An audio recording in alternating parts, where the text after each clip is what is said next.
you start in New York or here?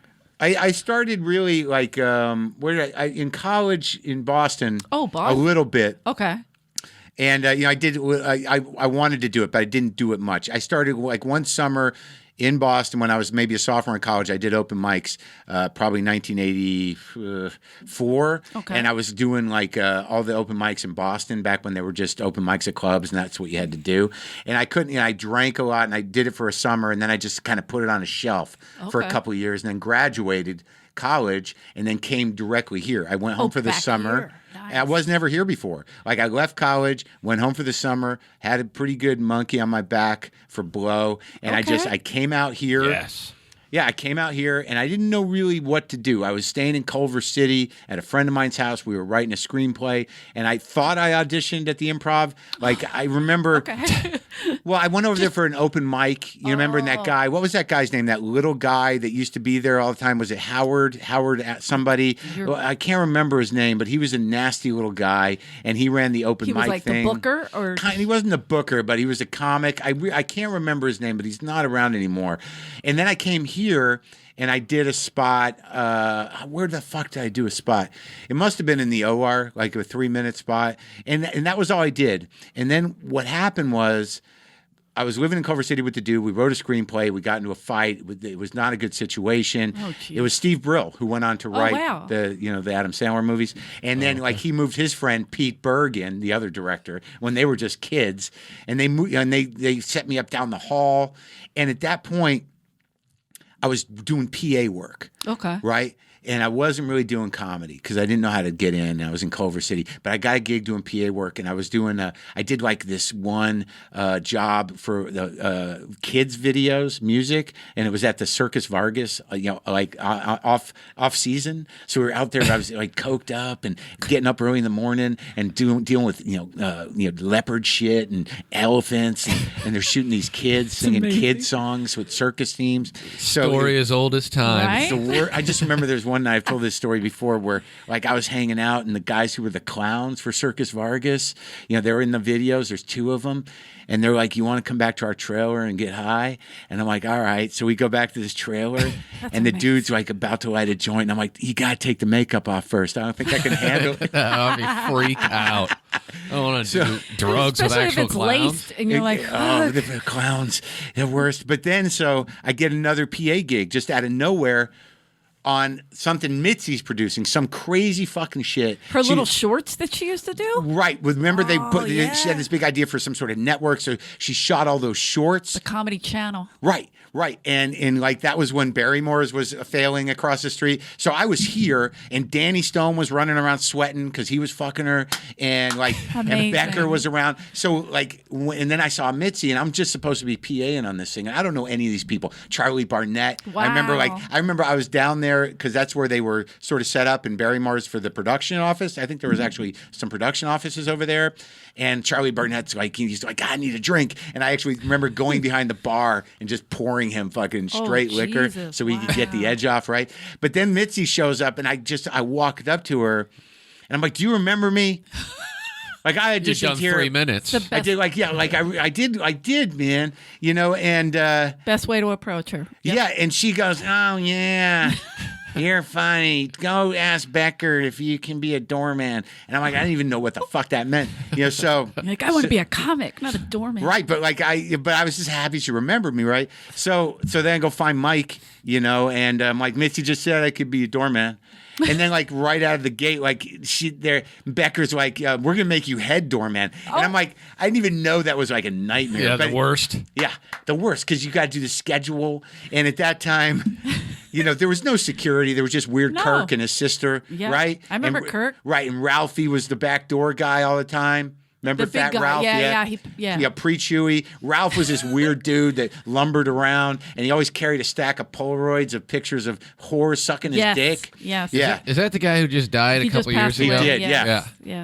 With the Polaroids in his pocket. But Argus's speech at that gathering was one of the best I've ever seen at a memorial here. Yeah. Where he's like, Ralph, he was around a long time, and I think we all are thinking the same thing. Why couldn't it have been Johnny Zapp? And then Johnny Zapp stands up super mad. Well, this is ridiculous.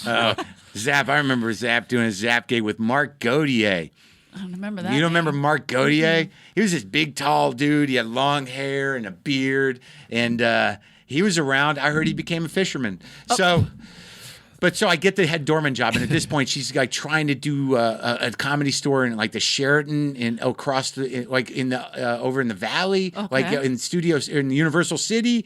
So there's just this little room that they'd set up, and who were my door guys? Jay Pope. I love Jay Pope. Yeah, Mitch. Who's that angry little Jew? Mitch. I can't remember his fucking name. I don't know, but I like it. Rodney Blackman. Remember Rodney? He wasn't a comic, but he did the phones and stuff. New Orleans guy. Okay. Great guy. Andy Volver, Kravitz's friend, was here. I know Kravitz. I remember that. Who were the other door guys? Like, none of them are really... Mike Jaselka. Remember Mike Jaselka? I think he's a lawyer in Cleveland now. Oh, wow. But he toured with Sammy for a while. So I get here, I get this job. I'm the head door guy. I don't have any understanding of this place, but the you mythology. Don't have Sam and Carl? Not yet. Here's the weird thing that happened with that. This is how it happened. I don't think I've really thoroughly told this story because it was weird. Like, I didn't know what was up here. I just knew that, like, I had to wear the shirt. And at that time, she wanted us to wear blazers. So I had to buy a blazer. And I had to buy, like, just a, and standard comic uniform. Right. Yeah. And the comedy store shirt. And I had to do the schedule. Christopher Wheel. Like, I didn't know how I was supposed to do spots. I was told that the belly room was for non-paid regulars. But I had to get on a show. I auditioned for the belly room with another fucking door guy, Christopher Wheel. He used to have a banjo that had an applause light in it. Oh boy! Wow! Like he'd push a button and it would say applause. And I was told that I had it work? I don't know. Yeah, I think he went on to become a film director. But I was told that I gotta audition for one of these guys. So he made me do a set for him in the belly room, and there was no one there but me and him.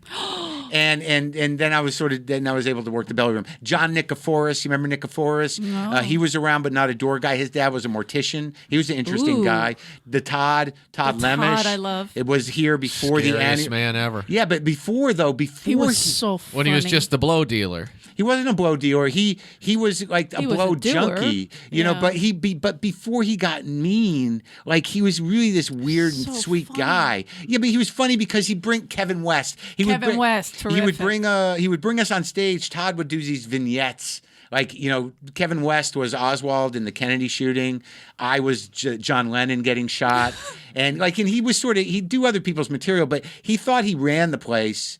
And then I met Barris right away because Barris had just gotten past sleeping in his car and sleeping in the back of the main room. And he took me to lunch, and he was like, this is what's going on. It's, he got into my head and he was fucking weird. And then Mark Goldstein talked me into writing with him. Mark Goldstein. That's how fucking naive I was. Goldstein's like, we should write together, and I'm like, and you did okay. It? Well, I tried. God, it was. I remember. I moved out of Culver City into Crest Hill into Dice's old room. Not originally. The maid's quarter thing. The green room with the shag car in the bottom. Yeah. I was up top first, but then I got Dice's room with its own bathroom. Yes. Had its own bathroom. But yeah, so I spent one day writing with Goldstein, and he had no ideas. He just had this idea where it's like, I'm Mario, and it's called Hey Mario. Hey Mario is the name of the movie, and he's just me walking down the street going, hey! People going, hey Mario, hey! And that's all he had. Didn't he die? Yes. That premise could sell still to this day. That's true. Yeah. Hey Mario. He was so fucking nuts. It was like Groundhog Day for me because I started in '93, so I would come here and Danny Stone and Mark would just come in every day, do the same thing, pass me, and go do blow in the back, and then come out. Goldstein was doing blow?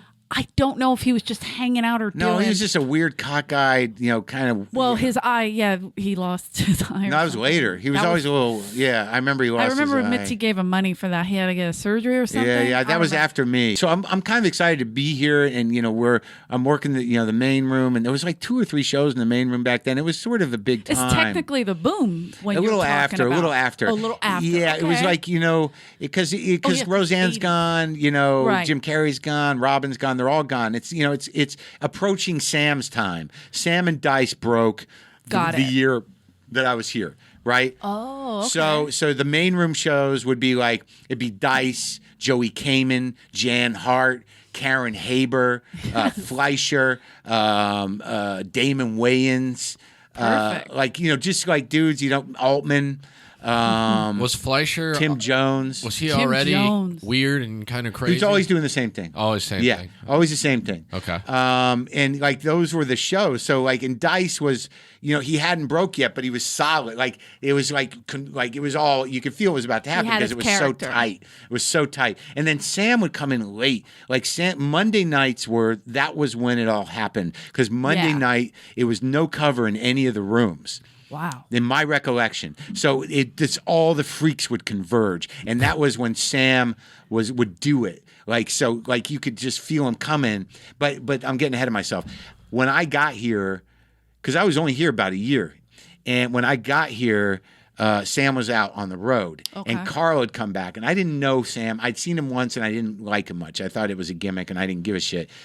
And I don't know what I was thinking, but Schubert was around, but he wasn't a doorman. He was already in he had already broken his leg. When I met Schubert, he still had a cast on, and I was here when he got the cast off too early.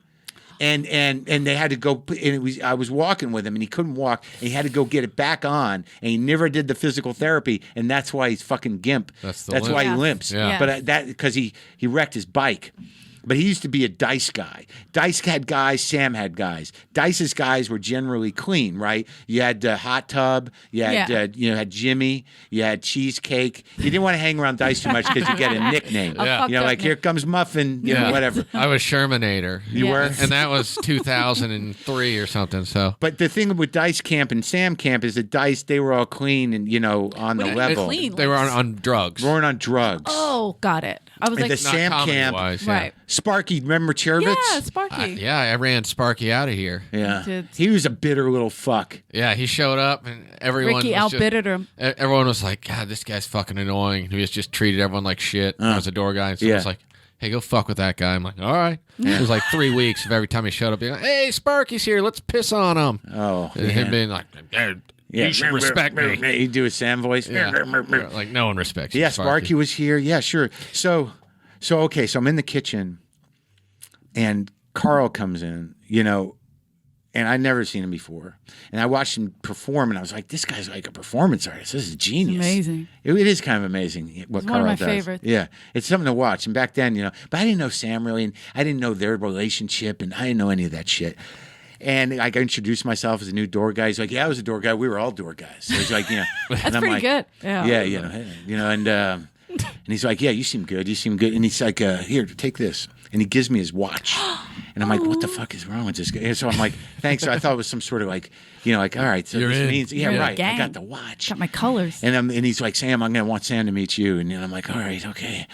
But I didn't really know what I was in for, but I'm living in Crest Hill and now I got Carl's watch and, and I'm like, what's happening? It's all happening. Right. And then Sam shows up and he gets right in you. Like he gets into your being. He's like, you're a new door guy, and I'm like, yeah. He's like, all right, okay. All right. It's like, we're going to have a talk, that kind of shit. And I'm like, yeah, Carl gave me his watch, So like, Sam's like, oh, well, amazing. in that case, I didn't realize you were on the watch already. Yeah. But the story that most people know about me is that peeing on the bed story. But this is the first time I met Sam. Like, I thought I could do drugs, I thought I was on the level. Like the first time me and Sam hung out, man, like, it was probably a Monday. Because Sam, once I got into the crew, it was my job to set Cresto up for the party. So he'd give me a couple $100 when he'd go in and do the main room. And I'd go buy liquor, enough to stash. I'd go buy cigarettes. I'd go buy mixers. And I'd go up to the house and I'd just lay it out and wait for the freaks to come. So they would come up Monday night and we could go till Wednesday sometimes up there. Yeah. But I was that lackey. Like, you ready? You can do it? And I'm like, yeah, man. I go down to Pink Dot and I go down to the liquor store, 7-Eleven. I'd just be buying, I know this is going to go on for a while, so I had to buy liquor that I would hide because the initial party was always like a bunch of weirdos. But then the hardcore people would always come down to like Sam, me, sometimes Carl, and a few other comics that were just sort of like, what is happening here? I don't know. But the first time I met Sam, it was great. So we're up at the house, and he's putting out coke, and Nice. and I had the lobby card picture of the cast of Freaks, And that I initiated that as what we would do coke. I don't know why we did it off of that, but we did. It was always off of the picture of the cast of Freaks. And rightly so. Right, It right. seems like it makes sense. So it's just me and Sam, and he's got coke, and I'm a coke guy, so we're doing it, and he's just looking at me going, "Look me in the eye, Maron. I don't respect someone who can't look me in the eye."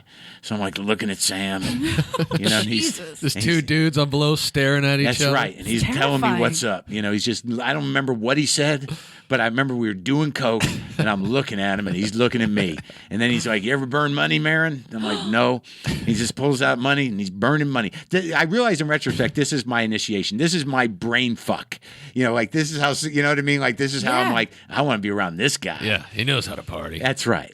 So what happens though, like I don't remember if it was the first or the second time, but it doesn't matter because I don't know him. And he's like really arguably probably the biggest star in comedy at this point. Like he's doing big shows. Like he hit his first HBO show hadn't happened, but Rodney had happened, and I guess Back to School probably happened, but he hadn't done the HBO special because I was at that party. Oh wow! For the first HBO special at Carl's apartment. That's a funny story. Good. But okay, so we're doing coke, and it's like 3 a.m. We're out of coke, and Sam's like drinking, and he's like rocking, He was all like, it was fucking disaster. He's like, we gotta get coke, and I'm like, all right, it's the middle of the night, man. He's like, oh, let's go. You got a car? He knew he was too fucked up to drive. I was fucked up, but I'm driving down to Greg's. Remember Greg? The hairdresser. That's amazing. Eventually, Sam turned on him. He's like, he's cutting this coke with Bisquick. It's weird because Greg was one of the coke dealers around here, but he was like the main guy for a while. He was a hairdresser. He used to work at a salon down on Melrose, but I didn't know him. And we go over to somebody's house. He lived on Crescent Heights. Sam buzzes this buzzer. It's like 3 a.m. He's like, "Hey, it's me. Let me up. You got coke? Whatever." So we go up, we knock on the door, and this guy comes. He's in a bathrobe. He cracks the door. It's like, "What?" He's like, "Got any coke?" It's like, "Just be cool. My roommate's sleeping, So we go in. I'm like, "Hey, man, I don't know." Yeah. So on the ride. Yeah. We walk in. We're in his bedroom, and he's looking for some bindles, right? And Sam is like, "Yeah, anything to drink?" And like all he had for some reason was miniatures, right? So he gives Sam like a miniature Smirnoff from an airplane, and Sam just fucking half passed out on the floor, sitting there drinking a miniature. He looked like a giant. Oh my god! Yeah, and I'm just standing there, and he gives me the coke, and then Sam just fucking goes. He passes out. And I'm standing there with this dude I don't know who's in his bathrobe. He gave me the coke, and Sam's passed out. Is this guy gay? Bedroom. Nope. No, straight hairdresser. Yeah. Okay. And it happens. And I'm like, all right, so I'm gonna split. And he looks at me. He's like, "You're not leaving him here. I don't want him to pull a Belushi on me. Get him out of here." Like that was the care that this guy. That's a good friend, right? My God. I don't want him to die. Yeah, he's dying with you. Oh, I forgot the best part. Is like when we're driving over there, Sam keeps going in and out of consciousness, and at one point he wakes up and he looks at me. He's like, "Hey, you could kill me. I don't know you." And I'm like, "All right, where are we going?" You're in charge here, man. Yeah. So I don't know. You could kill me, but then I get Sam up and out, and I drive him back to Crest Hill, and he's too fucked up to party. And I just lay him out on the floor, and he sleeps on the floor. I do some lines. Around him? There was no one else left. It was it's just you two. Yeah, and but he used to do that all the time. He liked to sleep on the floor. Like he would sleep on the floor at Crest Hill a lot, and like to the point where I remember having a girl come over. I went to lunch with her, and I brought her back to the house to show her the cool house. And it's just Sam's like on the floor, like we could just belly down, laying on the floor. I'm like, "That's Sam Kinison, big star." Just step over him. But he slept on the floor at home. It was weird. He would pass out. He's face down, so he doesn't choke on his vomit. I don't know if it was that plan. Wow. But there was a lot of interesting moments,